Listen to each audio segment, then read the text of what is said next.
দোকানদারি কি ভাই করাম, মাস পরে পরে বাইর যাই গিয়ে কেত গিরবি দোকানো মাল তুলি, কাস্টমারে আয়া বাহি লয়ে যা, এই যে লয়ে যা আর দেওয়ার খবর নাই। এই কেত গিরবি দিয়ে সব শেষ করেছি।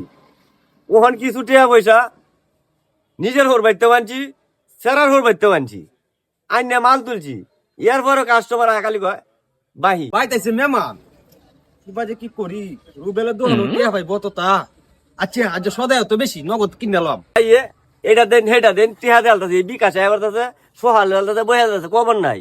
আইয়ে যার বাহির লাগি বাইন দিয়ে ধরে দেন দোকানো, টিহাটা আদে হইতে চাইলে দেন। আসসালামু আলাইকুম।